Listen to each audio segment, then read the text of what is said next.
ازيكم؟ معاكم احمد من جوميا، والنهارده هنتعرف على الشكل الجديد لموقع جوميا. لو اول مره بنفتح الموقع بتطلع لنا البوب اب دي.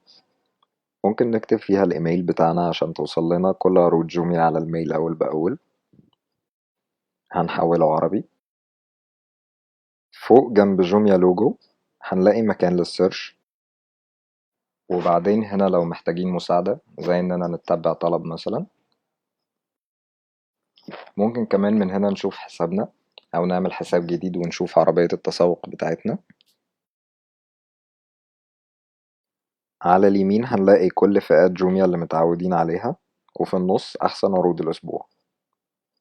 على الشمال هنلاقي أيقونة بتساعدنا نستبدل نقط موبينيل من جوميا، أيقونة الدفع عند الاستلام، وأيقونة بتوضح رقم خدمة العملاء. ومن هنا ممكن نحمل تطبيق جوميا على الموبايل. الفكرة من الشكل الجديد لموقع جوميا إنه متقسم زي المول العادي بالظبط. زي ما احنا شايفين الماركات المهمة كلها واضحة. ننزل تحت هنلاقي الموقع متقسم لأدوار، ده دور الملابس الرجالي، وفي زيه للملابس الحريمي والموبايلات وكل فئات التسوق الموجودة على جوميا. الدور بيكون متقسم لأهم الماركات والفئات. لو طلعنا فوق وحبينا نفتح أي فئة زي الأزياء مثلا، هنلاقي التصميم بقى منظم جدا وسهل للتصفح والشراء.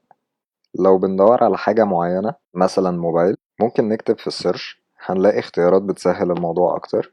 موقع بيعرض أقرب منتجات للكلمة اللي كتبناها. فوق هنلاقي اختيارات نحدد الفئة اللي احنا عاوزينها، موبايلات ذكية مثلا، وممكن نحدد الماركة زي هواوي. ولو حابين ممكن ندور على أساس خاصية معينة زي حجم الشاشة مثلا. ممكن كمان نكتب اسم الماركة اللي بندور عليها، فمثلا نكتب انفنكس، والموقع هيعرض لنا كل المنتجات. لو اخترنا منتج معين هندخل على صفحته فيها صور للمنتج وكل المعلومات عنه.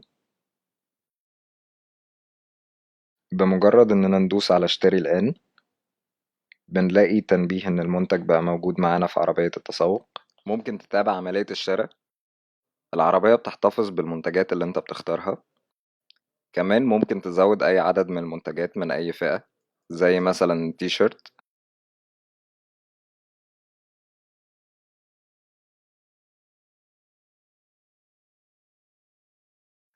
ومكنة حلاقة.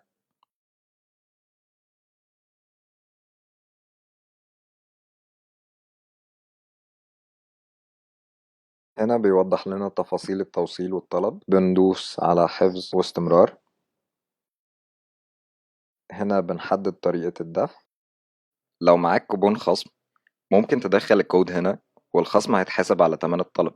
وبنأكد الطلب.